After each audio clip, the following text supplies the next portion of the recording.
Amado Señor, qué grato es, bendito Dios, poder tener este tiempo de meditación, Señor, pero también este tiempo glorioso, Señor, de poder cantarte. Y aunque la alabanza es para ti, Señor, podemos gozarnos en la alabanza. Podemos, amado Señor, ponernos delante de ti y como siervos tuyos, pero a la vez como hijos amados, honrarte, Señor, y darte la gloria a través de cantos que exalten tu nombre, Señor. Mi Dios, Señor, nos ponemos en tus manos. Es necesario, Señor, que nos ayudes. Invocamos, amado Señor, tu Santo Espíritu, para que cada uno de nosotros, Señor, pueda ser edificado. Que aún, amado Señor, algunos que escuchen a nuestros alrededores puedan ser salvados, Señor. Que tu iglesia sea confirmada, Señor, edificada, Señor, en el nombre de Jesús. Te pedimos, amado Señor, por aquellos que están cerca, Señor, o han sido expuestos a tu evangelio a lo largo de estos años, Señor, en esta iglesia, Señor, y que se han apartado, que han escuchado, que no han acercado sus almas a este lugar a ser expuestos a tu palabra. Te pedimos para que tú los atraigas, Señor, los atraigas a tus pies, Señor, los atraigas a Cristo, Señor. De la misma forma hoy atraigas nuestra atención a Él, Señor. Te pedimos también por cada uno de nosotros para que tú nos uses en la extensión del reino. Que tengamos temor y horror por la condición de las almas, Señor. Que tengamos horror, amado Señor, por el fin de ellos. Y eso nos mueva, Señor, por amor a ti, a hablar de ti, Señor, a toda criatura que nos rodee. Gracias por el privilegio que en todo este pueblo, amado Señor, te plació elegir a cada uno de nosotros para estar adorándote. Señor, te hemos estado pidiendo, Señor, insistentemente por la salud de nuestra hermana Violeta. Te rogamos que tú obres, amado Señor, en su cuerpo. Ten misericordia, Señor. Exáltate. Tú tienes el poder. Y como ya se te ha dicho antes, mi Rey, si tú quieres, puedes. Confiamos, estamos aquí todos, amado Señor, delante de ti confiados. Gracias, amado Dios, también por lo que has hecho en ella y la fuerza que tiene en ti porque te conoce. Y ella ha experimentado la fortaleza que tú has prometido, siendo tú el refugio, Señor. Te pedimos por el resto de hermanos que alrededor del mundo están sufriendo a causa de su entrega, Señor. Te pedimos perdón porque nosotros estamos en bonanza y nos faltan, Señor, muchas millas para alcanzarles. Pero a la vez te damos gracias porque eres paciente y bondadoso con nosotros. Te rogamos, amado Señor, por los pastores y misioneros que están, Señor, como punta de lanza en muchos lugares en donde tu evangelio, tu nombre no es conocido. Te damos gracias por aquellos que lo sostienen, por aquellos que oran o dan de sí mismos, Señor, para que ellos puedan estar allá. Te rogamos por la iglesia, Señor, universal. Te pedimos por los hermanos que están en esta hora adorando en una cárcel o en un hospital. Te pedimos por los niños, Señor, que están siendo abusados o que están siendo torturados de cualquier forma. Y te pedimos, amado Señor, que uses a todos los sufrientes con firmeza para que aún sus angustiadores caigan a tus pies y te adoren, Señor. Te pedimos por nuestros padres, por nuestras madres, por nuestros hermanos que no están en ti, Señor. Te pedimos por los esposos, esposas, vecinos, gente que amamos. Si acaso no hay un sentir de pesar por ellos, ponlo en nosotros y no lo quites, para que nuestras rodillas se doblen intercediendo por su salvación, Señor. Te doy gracias por esta preciosa congregación, Señor. Y, amado Señor, te agradezco también, mi Dios bendito, por los medios que tú has usado, mi Señor, para que los hermanos estén hasta hoy aquí. A pesar de cómo tú, Señor, comenzaste esta iglesia, la dolorosa pérdida de una hija, Señor. Te doy gracias, amado Señor, porque siempre tu voluntad es buena, agradable y perfecta. Y aunque hoy no podamos gozar en plenitud, algún día, Señor, lo entenderemos y daremos gloria. Gracias, amado Señor, en el nombre de Jesús. Amén. Pueden sentarse, mis hermanos amados.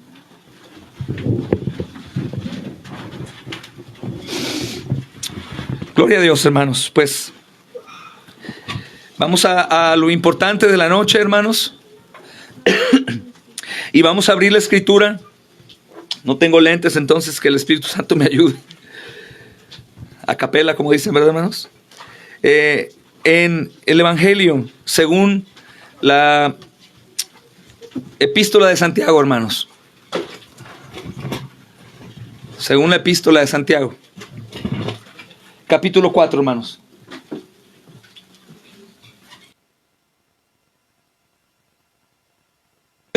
Me haga un milagro.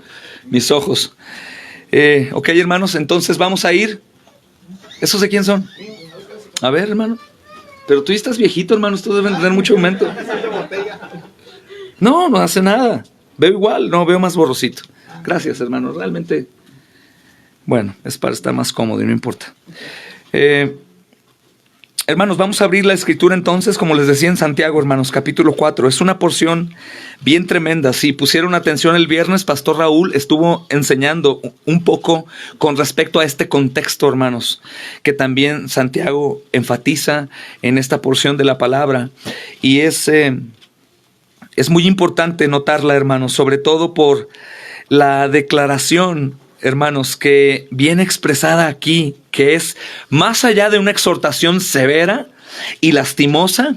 Si nosotros vemos con ojos amorosos, hermanos, de Dios, pues nos gozamos mucho, porque la lectura que se le ha dado a esta escritura, pues los pastores o predicadores la hemos usado para reprender con dureza a una iglesia negligente, hermanos. Por supuesto que esta porción no es para los que están en el mundo, no es para incrédulos, hermanos, es para creyentes.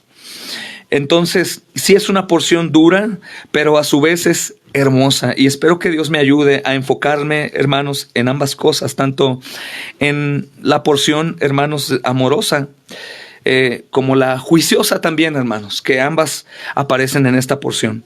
Vamos a leer, hermanos, a partir del versículo 1 del capítulo 4, sin importar que no veamos hoy a fondo los primeros versículos, pero les exhorto que vayan a la predicación de Pastor Raúl, de nuestro amado hermano pastor, que el viernes tocó mucho de esta porción, hermanos, y dice, o estuvo hablando en este contexto que también hoy trataré. Dice, ¿de dónde vienen las guerras y los pleitos entre ustedes? ¿No es de sus pasiones, las cuales combaten en sus miembros? Codician y no tienen, matan y arden de envidia y no pueden alcanzar. Combaten y luchan, pero no tienen lo que desean, porque no pides. Pides y no recibes, porque pides mal, para gastar en tus deleites. Versículo 4, que estudiaremos. Oh almas adúlteras. Y lo más probable que cuando Santiago está leyendo, lo está diciendo, hermanos, con fuerza. Oh almas adúlteras. ¿No sabes que la amistad con el mundo es enemistad contra Dios? Cualquiera pues que quiera ser amigo del mundo, ¿se constituye qué, hermanos? Enemigo de Dios. Se constituye enemigo de Dios.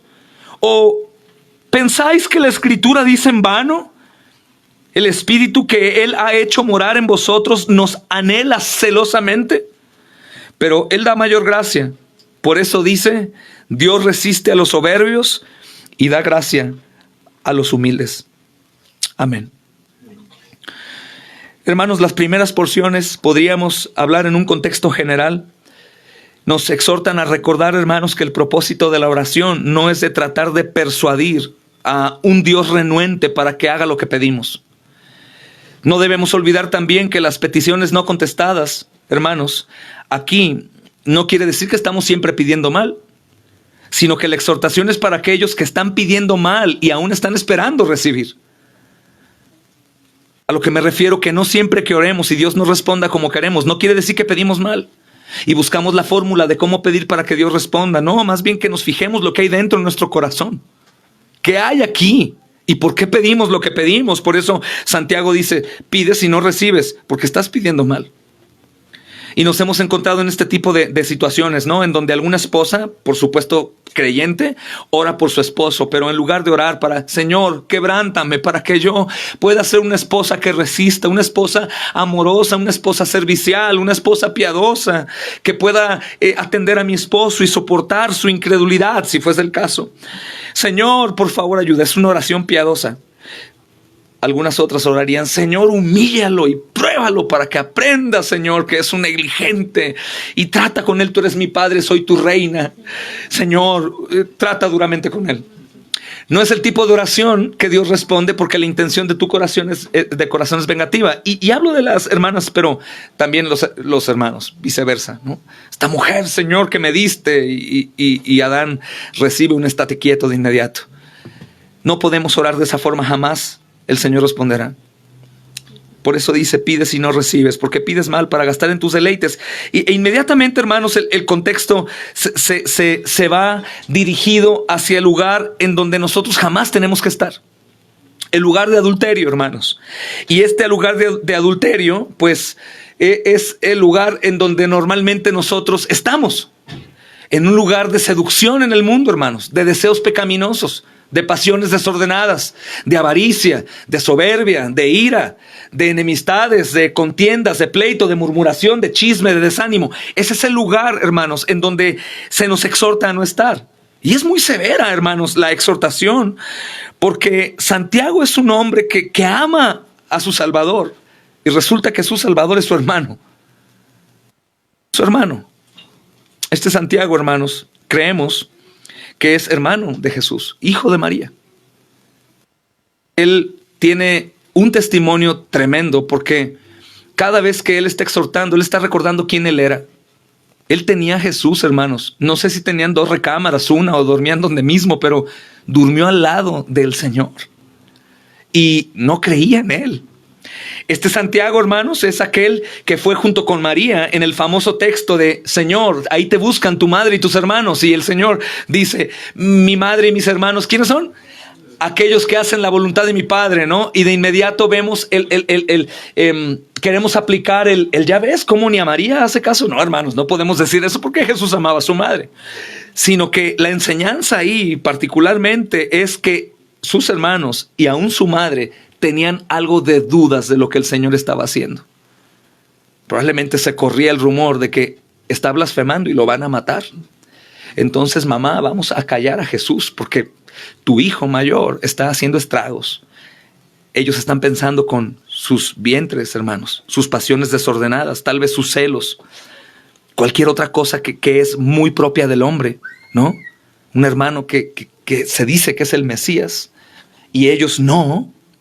Una atención de una madre a él, a su cuidado, a su enseñanza. Tal vez un padre enfocado también en educar a un hijo, hombre, Jesús, que es Dios, a una labor como es la carpintería que él heredó. Probablemente había ese tipo de pasiones. Y cuando Santiago está narrando esto, probablemente está hablando, hermanos, en estos zapatos. Él ha experimentado esta clase de pasiones desordenadas que combaten contra la santidad, hermanos. Y de inmediato él, con el conocimiento pleno, dice almas adúlteras. Y esta es una reprensión, hermanos, del vocabulario del Antiguo Testamento. Dios habló en el Antiguo Testamento de esta forma también, cuando su pueblo fue atraído por varias formas de idolatría. Su pueblo, Israel.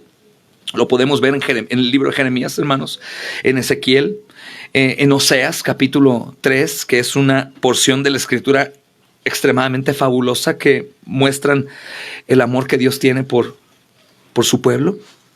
Y aquí, hermanos, Santiago lo está viendo en el contexto de idolatría. Y esto es amistad con el mundo. Algunos manuscritos antiguos, hermanos, griegos, solamente dicen ustedes adúlteras. Entonces la aplicación que daban las personas era que se trataba enteramente de la actividad sexual.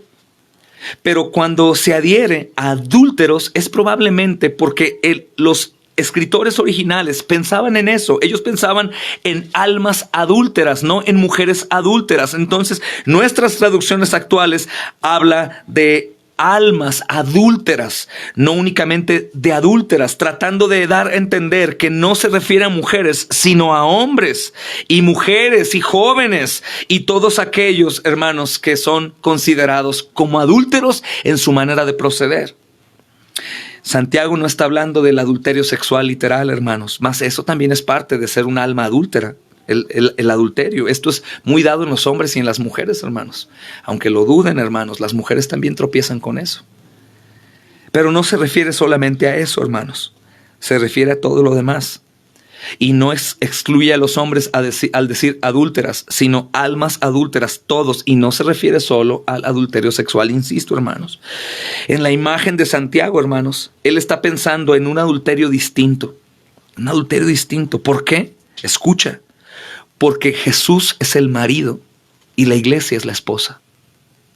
Y cuando la iglesia pone los ojos en lo del mundo y cae en este tipo de pasiones desordenadas, con envidia, con ira, con celos, con avaricia, con soberbia, con contiendas, lo que está haciendo es adulterar. ¿Y por qué dirá adulterar?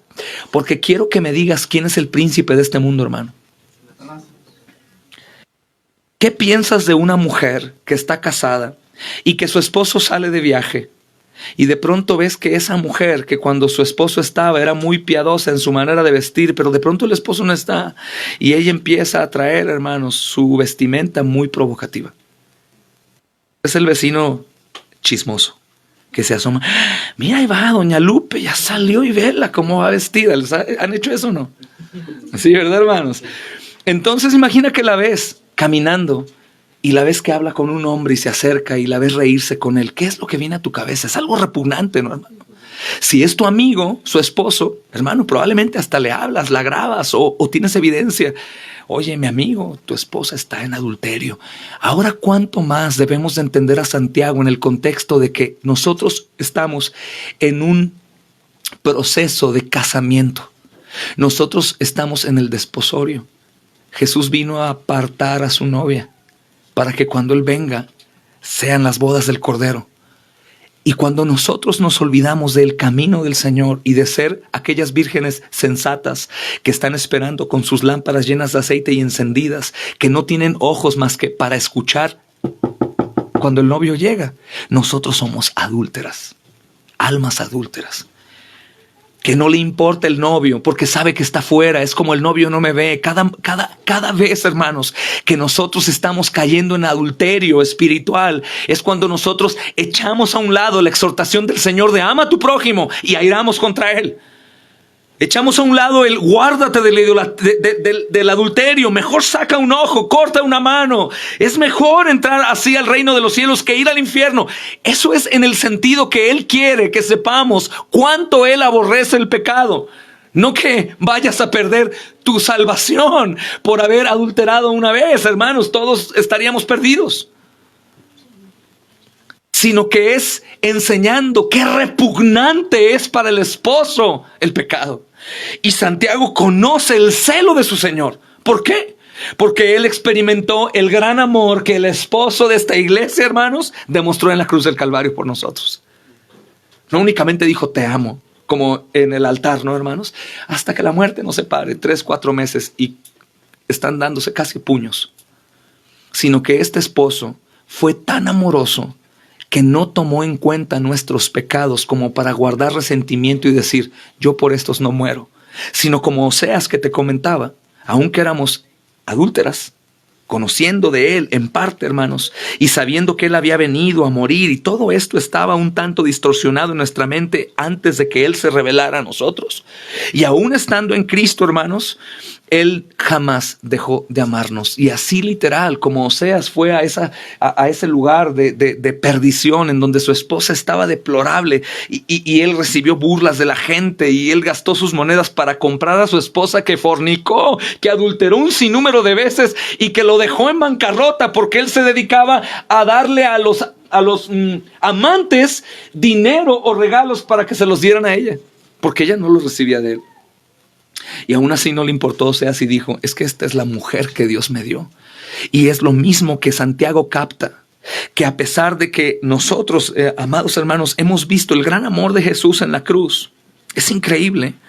Y que hemos visto cómo Él continúa siendo nuestro Dios a pesar de nosotros. Por eso Santiago dice, almas adúlteras, que no saben que si ustedes coquetean con ese hombre, hablo del mundo, del príncipe del mundo, ustedes están en enemistad. Es literal como un esposo que ve a su esposa en adulterio. El esposo, hermanos, no ve y le dice, ay, qué bonita te ves adulterando, a menos de que es un psicópata. A a menos de que sea un desquiciado. Pero un esposo que ama a su esposa, por supuesto que no la verá adulterando y le dirá, ay, mira qué bien te ves, qué bonita, me caes bien. No, al contrario, hermanos, la mayoría de nosotros explotamos de aborrecimiento por una esposa adúltera y sentimos traición. Lo mismo tú, hermana. Tú ves a tu esposo adulterar y tú de inmediato dirías, ¿cómo es posible, malagradecido? He dado años de mi vida a servirte, yo te amo y tú estás adulterando. Santiago dice a la iglesia, almas adúlteras, que no saben que al ser amigos del mundo ustedes se constituyen enemigos de Dios. Es asombroso, hermanos. Qué belleza saber, hermanos, que Santiago no se refiere al adulterio sexual, sino se refiere al adulterio espiritual. Teniendo un novio como el que tenemos, hermanos, como iglesia, Jesucristo, y poner nuestros ojos en cualquier otra cosa. Esto no se trata de la santidad que los legalistas demandan. Es no adulteres o pierdes la salvación o no serás salvo. No, no, no. Se le dice a una esposa, a una novia, está en desposorio. Recuerda que es la idea de el novio con la familia iban, tenían una reunión, daban una cantidad de dinero como una ofrenda a la familia y la novia se quedaba durante un año sin ver al novio. Ese tiempo estaban en desposorio para que después el novio regresara y se casaran. ¿Sabes qué es lo que está esperando que la iglesia? Que el novio vuelva, hermanos, y que vivamos eternamente como una esposa con su esposo. Y Santiago dice en este tiempo, cuando Jesús no viene, no anden en adulterio. Ustedes tienen un esposo fiel, que no falta a sus promesas. Tienen un esposo que aunque a ustedes fallan, continúa proveyéndoles, continúa amándoles, continúa escuchándoles, continúa dándoles oportunidad que oren a Él, que le canten. No sean adúlteros, dice Santiago. Y tiene mucha razón. Santiago no me está amenazando como iglesia a decir, si eres adúltero se te dará el divorcio. ¿Sabes por qué no? Porque ese casamiento es un hecho. Esto no es a ver si sucede, hermanos. Este casamiento está anunciado en la Revelación, en Apocalipsis, hermanos. Y este casamiento es asombroso. Si me acompañan a Apocalipsis, está narrándose aquí, hermanos, el apóstol Juan, algo que no que probablemente sucederá, sino algo que literalmente ya sucedió sin que suceda. ¿Me doy a entender? Ya sucedió sin que aún suceda, hermanos. Esto es seguro, completamente seguro, hermanos. Completamente seguro. Dice Apocalipsis, hermanos, capítulo 22, versículo 17. Es lo que la esposa fiel dice. Y el espíritu y la esposa dicen, ven. ¿Qué quiere decir el espíritu y la esposa? El espíritu es el consolador. Quien está hoy con nosotros, hermanos, y a lo largo de nuestras vidas es el Espíritu Santo. Es la promesa del Padre. Jesús dijo, es necesario que yo me vaya para que venga alguien que estará con ustedes y será su consuelo. El Espíritu Santo dice, ven, Jesús. Es una figura trinitaria hermosa. El Espíritu, que es Dios, dice, ven, Jesús, que es Dios. La persona de Jesús con carne. Recuerda que nuestro esposo, hermanos, de la iglesia vendrá no en espíritu invisible, no, vendrá con el cuerpo lleno de marcas que nos recordarán, como tú sabes, que nuestros pecados fueron a Él cobrados en la cruz del Calvario, hermanos. Cada marca, dicen, tus pecados. En Guadalajara lo enseñaba hace poco, hermano. Cada marca tú le podrías poner un nombre. Mi adulterio, mi fornicación, mi mentira, mi ira. Ahora multiplícalo por todos los millones y millones que Él vino a salvar. ¿Cómo estará su cuerpo? Como un cordero inmolado, hermano. ¿Cómo estará el Señor? Y el Espíritu dice, y la esposa dicen, ven. La esposa es la iglesia, hermano. Y obviamente sabemos que vendrá. Dice Apocalipsis 21:9, hermanos. Leía Apocalipsis 22:17 ahorita. Apocalipsis 21:9 dice, vino entonces a mí uno de los 7 ángeles que tenía las 7 copas llenas de las 7 plagas postreras y habló conmigo diciendo, ven acá, yo te mostraré la desposada, la esposa del Cordero. ¿Sabes a qué se refiere? Ven acá, yo te mostraré el pueblo, la iglesia de Dios. Esta es la desposada. Esta es la que está esperando a que su novio venga, hermanos. Y cuando hablamos de esta clase de santidad, no hablamos de una santidad de pesadumbre. Ándale, mi niño, si no haces esto, pues te vas a ir al infierno. No, hermano, recuerda que no tienes que hacer nada para ir al infierno. Ya estás listo para ir. Cristo aparece para sacarnos de ahí, hermano. Esto que hacemos es por ser fiel. Imagínate que la fidelidad de nuestra esposa dependiera de lo que yo le doy, o de lo que yo hago, o cuando yo estoy. Hermanos, ¿cuál es la verdadera fidelidad? Sea lo que sea, en cualquier momento, bajo cualquier circunstancia, yo tengo un esposo que Dios me dio y yo lo espero y yo lo amo. Y lo mismo del esposo. Mismo, hermano. No tenemos que traer un anillo para decir, es que estoy casado. Sin anillo. Yo soy fiel a mi esposa en cualquier lugar. Es una fidelidad íntegra, hermanos. No necesitamos, hermanos, recibir o no necesitamos ser fieles únicamente cuando alguien esté. Tenemos que ser fieles cuando estamos solos. Y la fidelidad de la que Santiago, hermano de Jesús, hermanos, hijo de María, está diciendo, es ese tipo de fidelidad. El esposo vendrá. Tienen que ser fieles. Tienen que ser fieles. No sean adúlteros. No sean adúlteros. Dice Jeremías 3:20, hermanos. Pero como la esposa infiel abandona a su compañero, así prevaricas contra mí, oh casa de Israel, dice el Señor. Esta es la idea que tiene. Israel, el pueblo de Dios, pecaba y adoraba ídolos, teniendo un esposo, hermanos. Un Señor como su Dios, que ellos habían experimentado la apertura de mares, hermanos. Previamente ellos habían visto cosas asombrosas, eran librados. ¿Recuerdas el alimento del cielo? La columna de humo, la columna de fuego. Imagina un mar inmenso, abierto y caminar por tierra seca. A cualquiera de nosotros se nos cae la boca, hermanos. Pero más allá del mar, abierto y tierra seca, muchísimo mayor es Cristo en la cruz del Calvario diciéndonos te amo y me he muerto por ti. Y por eso Santiago en el contexto del Nuevo Testamento nos dice, hermanos, no sean adúlteros, no sean amigos del mundo, no sean amigos del mundo. Esto creo fielmente, hermanos, que no tiene sentido con el pastor. ¿Y tomar es malo? ¿Fumar es malo? ¿Ver la televisión es malo? Hermano, es malo que preguntes eso. Lo que es correcto es lo que está aquí en tu corazón. Tú sabes qué es lo correcto, qué no, hermano. La Escritura dice, nada es malo en sí mismo, pero no te conviene todo. Por supuesto que yo sé las cosas que dañan mi vida. Yo sé lo que es malo. Yo sé dónde tengo que ir, dónde no tengo que ir, con quién tengo que hablar, con quién no tengo que hablar. Yo sé lo que tengo que hacer, porque el Espíritu mora en mí.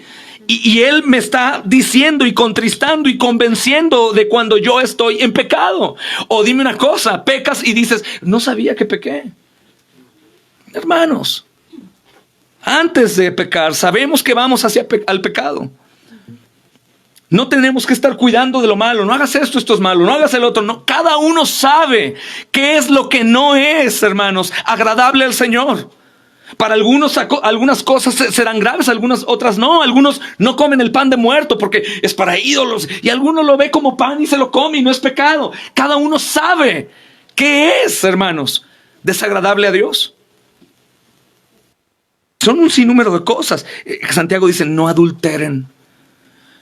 No pongan sus ojos en aquello, hermanos, que se considera adulterio. Porque, ¿qué no sabes que los únicos... Es parafraseando el texto. ¿No sabes que los únicos que hacen eso pues son los que son enemigos? El mundo deja al mundo, hermano.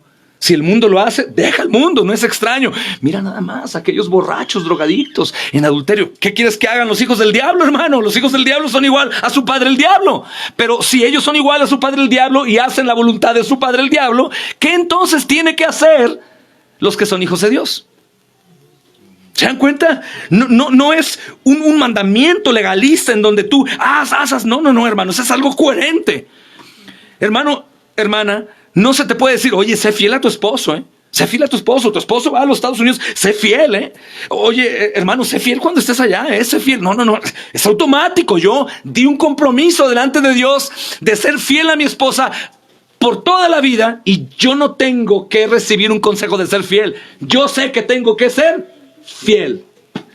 Y eso es lo mismo con la iglesia. Aún mucho más que a mi esposa y a mi esposo, yo tengo que ser más fiel a Dios. Eso es algo difícil de entender, pero es algo bíblico. Es algo que estamos, hermanos, obligados a hacer algún día. Platicaba hoy del testimonio de pastor Richard Gumbrand. Es este pastor, hermanos, que le toca vivir en los años 50 bajo el gobierno comunista en Rumania, ¿verdad? Y hay una reunión del gobierno que llama al ecumenismo, y todos los líderes religiosos, hermanos, están ahí y todos juran lealtad al gobierno comunista, vendiendo su fe al comunismo. Y el hermano está ahí sufriendo porque él ama a Cristo y sabe que el comunismo siempre se ha encargado de asesinar cristianos. Y él dijo, no puedo quedarme callado. Su esposa volteó y lo vio y le dijo, ¿qué estás esperando? Levántate y habla. Pero me van a encarcelar. Sí, pero yo no quiero un esposo cobarde. ¡Wow! ¡Gloria al Rey! Porque Cristo es digno, hermanos. Cristo es digno. Que se tenga en poco aprecio es una cosa, pero eso no le quita lo digno. La exhortación es para que nosotros, escuchando, no seamos adúlteros y no temamos y anhelemos solamente ser fieles al esposo de la iglesia, hermanos, a Cristo, que Él es eternamente fiel.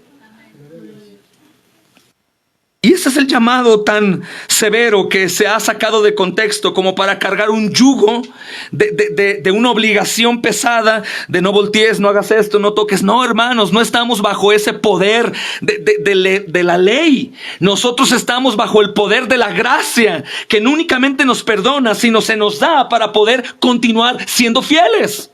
Gracia sobre gracia. ¿Por qué no pecaste hoy, hermano, en alguna cosa que estuviste tentado? Por gracia de Dios. ¿Por qué podrás soportar la enfermedad que vendrá mañana? Por gracia de Dios. ¿Por qué podemos hacer esto o aquello? Por pura gracia de Dios. ¿Por qué no hemos recibido lo que merecemos? Por la misericordia de Dios.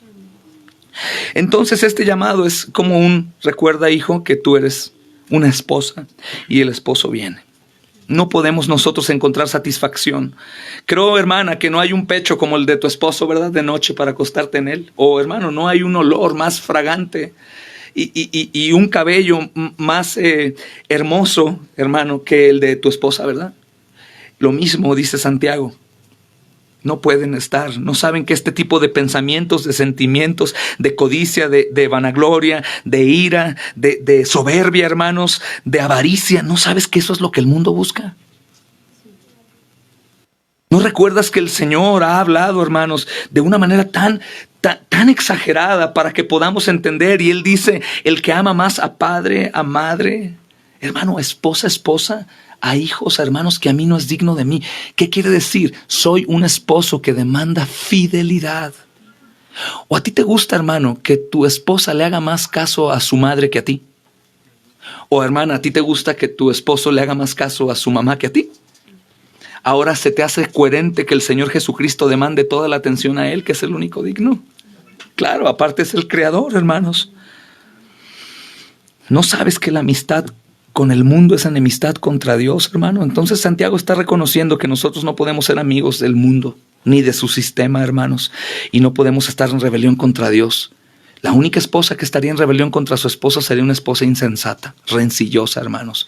Una esposa que está muerta espiritualmente. ¿Cómo se atrevería una esposa a levantarse con su esposo, contra su esposo, y adulterar, y ofenderlo, y pisar su nombre, hermanos?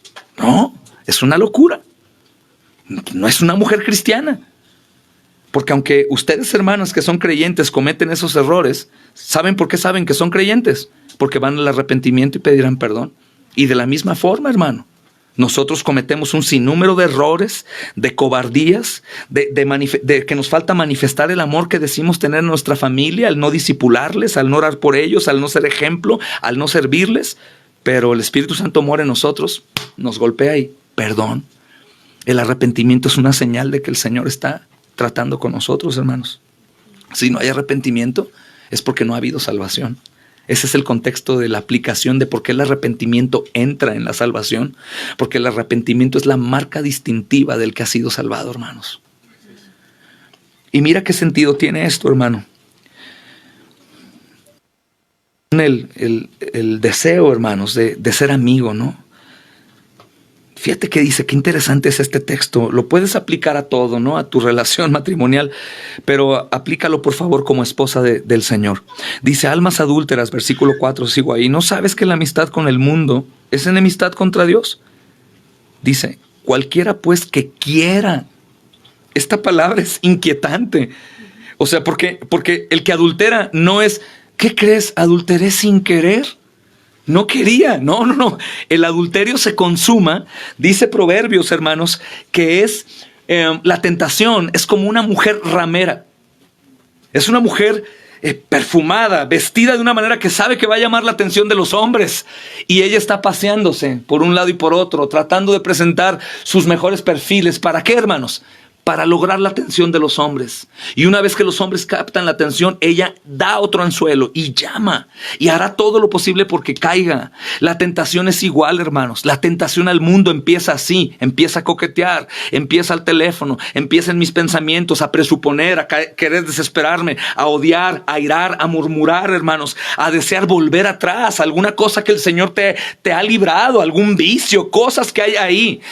El adulterio comienza aún con una llamada telefónica, hermano, con un gesto en el trabajo a una mujer o a un hombre como muy amable, con secretito, cercanía. Ahí empieza la tentación a trabajar. Y el diablo es tan horrendo, hermanos, que él no descansará hasta que mordamos el anzuelo. Entonces, ¿qué hace un pez para no morder el anzuelo? Aunque vea una carnada deliciosa, se irá a otro lugar.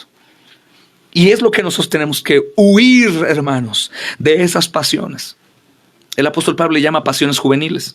¿Por qué? Porque los jóvenes tienen la característica de caer con facilidad. De caer con facilidad. Los jóvenes es de la iglesia lo que más nos preocupa. Los niños están al control, pero los jóvenes comienzan a querer vivir sus propias vidas.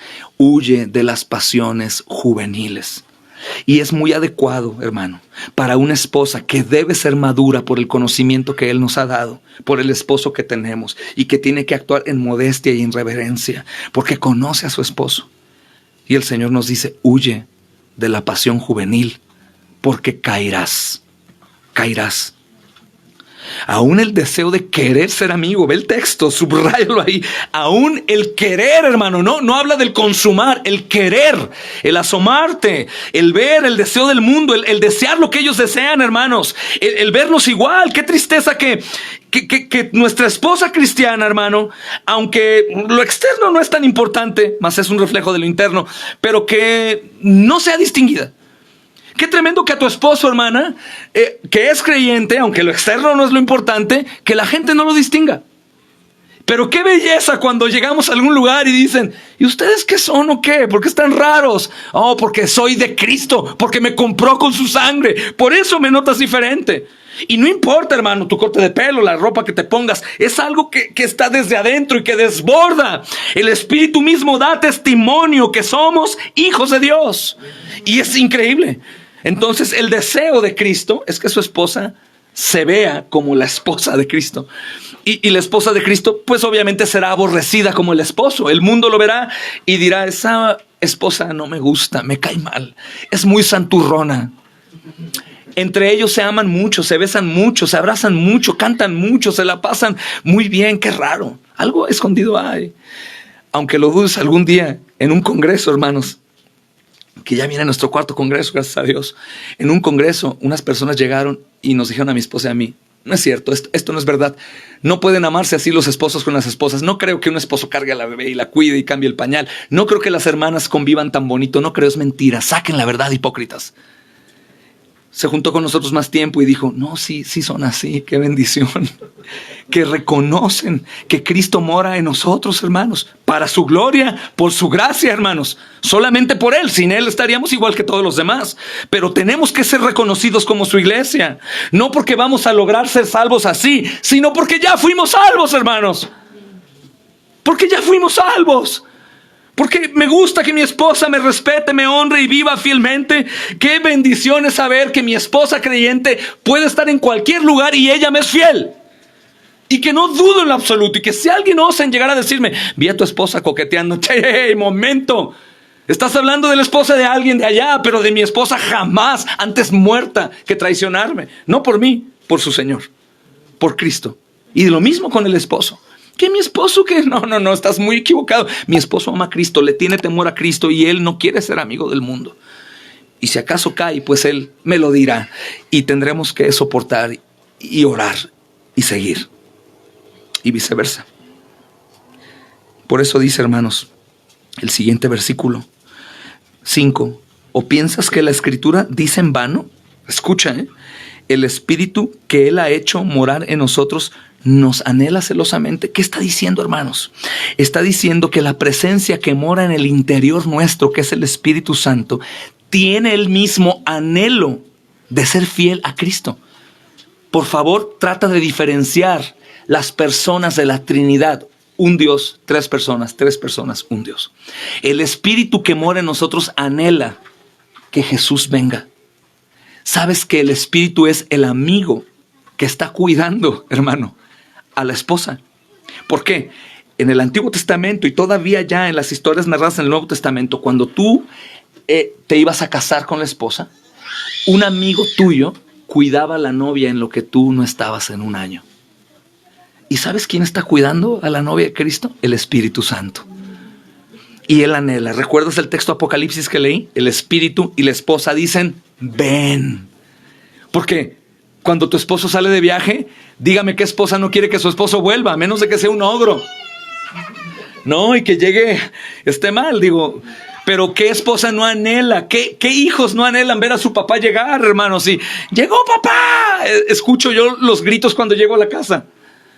Es lógico, el Espíritu dice, no porque sea una carga del Espíritu Santo cuidar a esta novia, que debería de ser, hermanos, pero no, sino que el Espíritu Santo anhela, hermano, ver la consumación de la boda del Cordero, en donde todos los millares y millares de seres celestiales, hermanos, y todos los que hemos sido salvos, incluyendo a todos, hermanos, desde el principio, estarán frente a frente al Señor, que nos compró y que nos libró de la condenación eterna en el infierno, hermanos, que estaremos frente a Él, gozándonos por la eternidad en plenitud de gozo.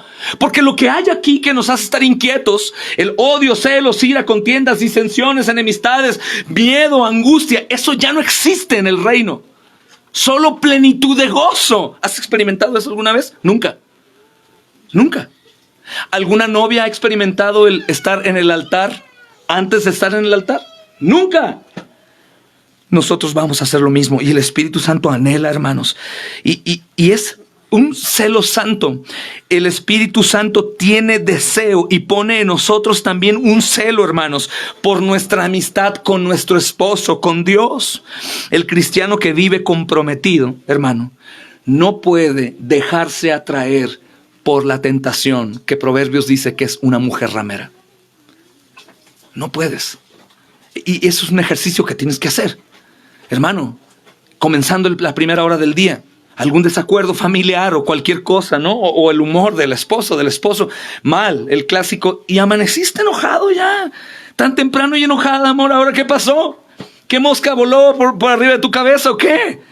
Desde la hora de la mañana tenemos que huir de la contienda.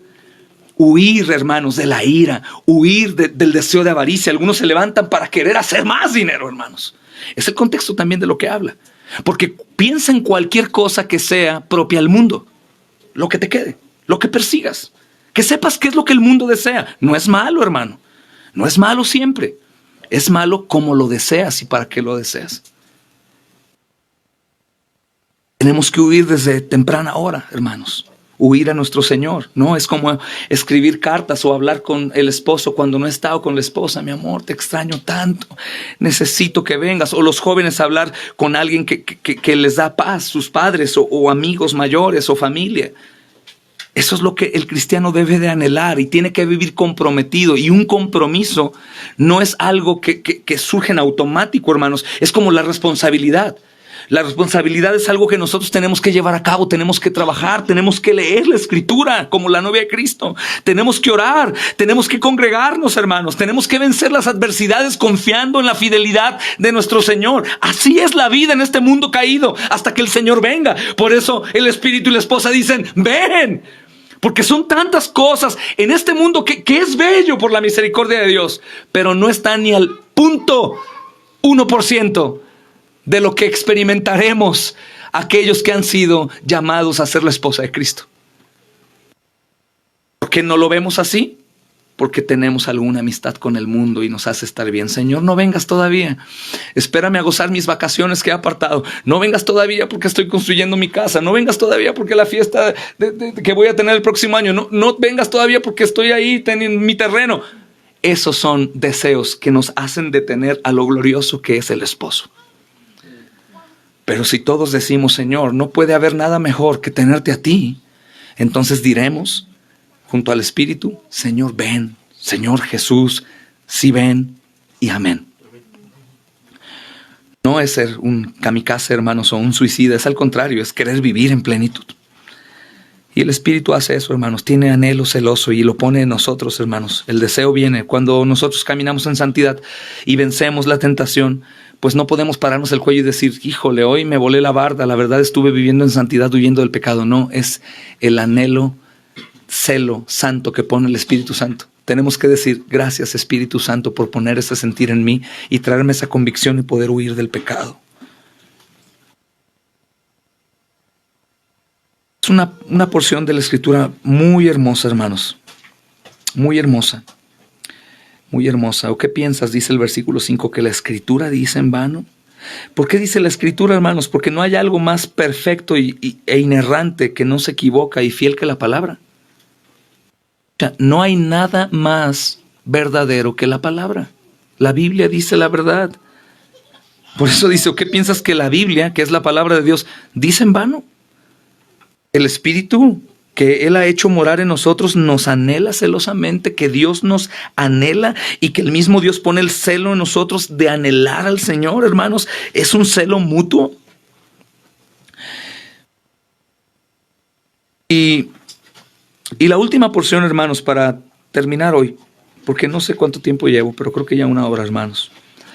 Es una porción que nos pone a pensar y nos dice el porqué del anhelo a ser amigo del mundo y el por qué no. Y mira qué bello, hermano, mira qué bello. Dice la porción 6, hermanos. Dice, pero Él da mayor gracia. Por esto dice, Dios resiste a los soberbios y da gracia a los humildes. Dios resiste a los soberbios. ¿Y sabes con qué podríamos hoy definir el soberbio, hermano? Es una persona que se cree superior a los demás.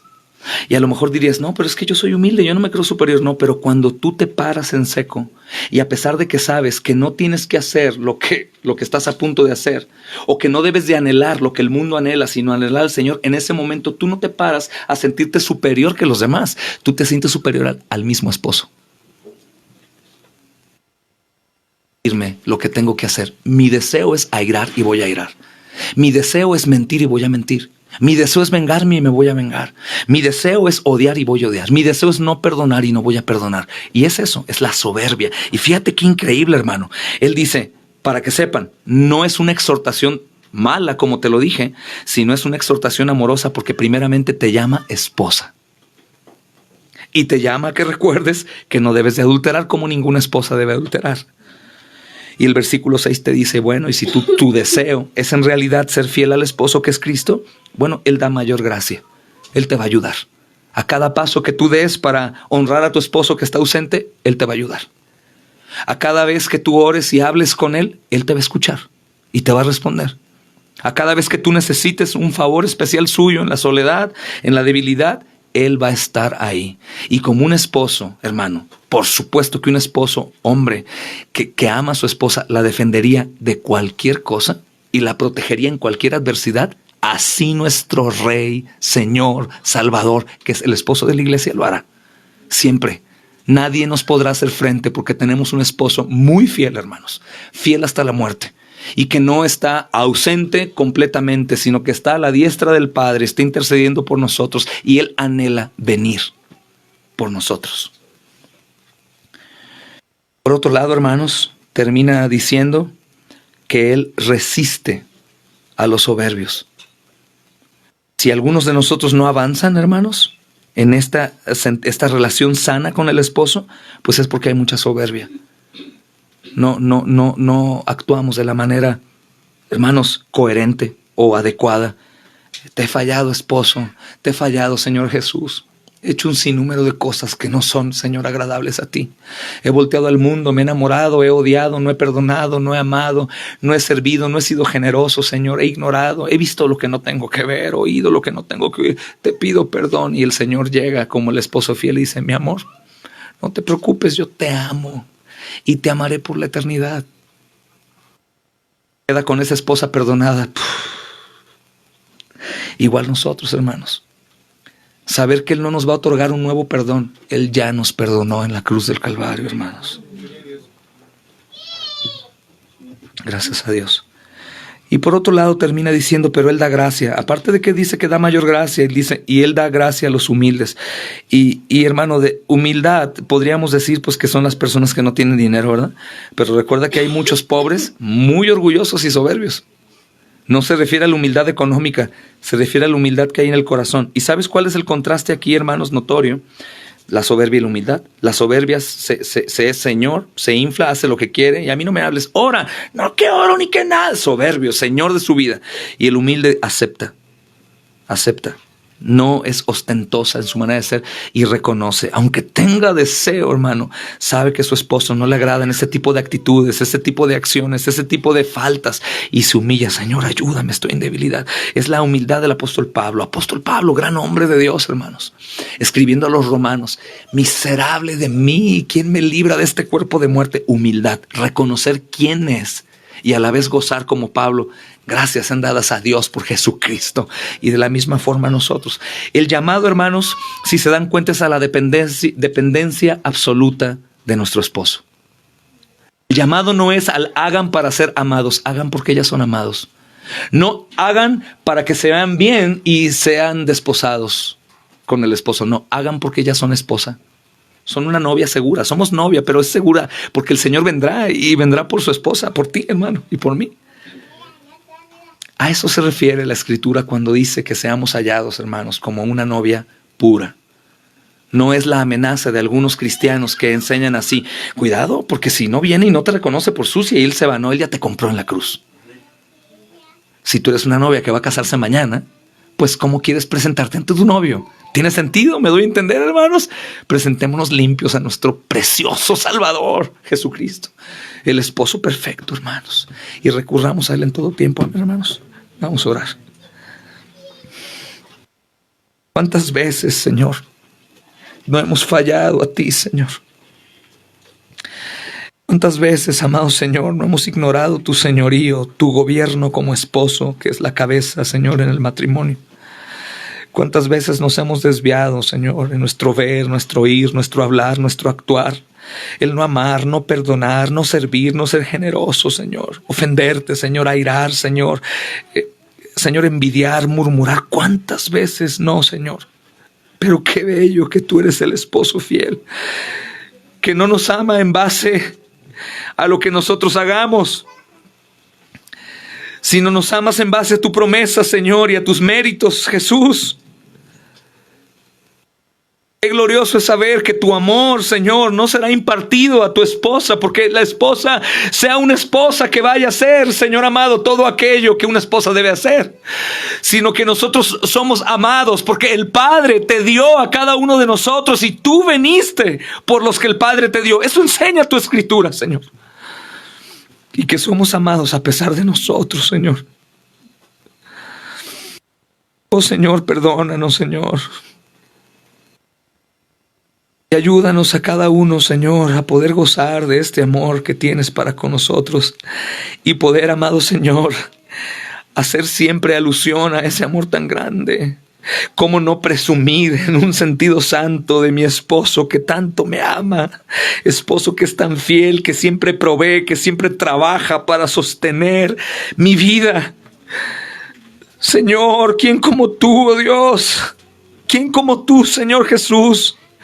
Que diste tu vida por rescate, amado Señor, de pecadores. Señor, estás ausente físicamente, pero volverás. Ayúdanos a ser, Señor, sensatos y a gozarnos como una novia fiel, esperando a su esposo para gozarnos por la eternidad con Él. Yo te pido que trates con nuestras vidas, Señor. Yo no puedo hacer nada, Señor. Solamente abro mi boca, pero estoy incapacitado, Señor. Soy débil, inepto y me falta sabiduría. Pero a ti no, mi Señor. Obra, Espíritu Santo. Y ese mismo celo, Señor, que tú tienes por nosotros, dánoslo por ti. Y que esta noche, Señor, sea un parteaguas para poder hablar de nuestro esposo a toda persona, así como una novia enamorada habla de su príncipe con el que se casará. Cuánto más nosotros, sabiendo que nuestro novio no solo es un novio amoroso, sino es un novio perfecto. Gracias por amarnos, Señor. Y que en este rincón de la tierra, Señor, te ha placido tener esposa. Haz entre nosotros, Señor. Te pido por mis hermanos, aún por los más débiles, aquellos que no han tenido convicción de pecado, arrepentimiento y fe. Te pido por los que no han sido salvos esta noche, niños, jóvenes o aún algún hermano de nosotros. Obra, Señor, antes de que sea tarde. Y hazle sentir tu amor, Señor. Oh, fiel Dios, te adoramos, Señor, y te doy gracias por todas tus misericordias para con nosotros. Nos entregamos ante ti, amado, y te esperamos con anhelo, Señor. Damos gracias y gloria a ti por los siglos de los siglos. Amén y amén. Que la paz del Señor sea con ustedes.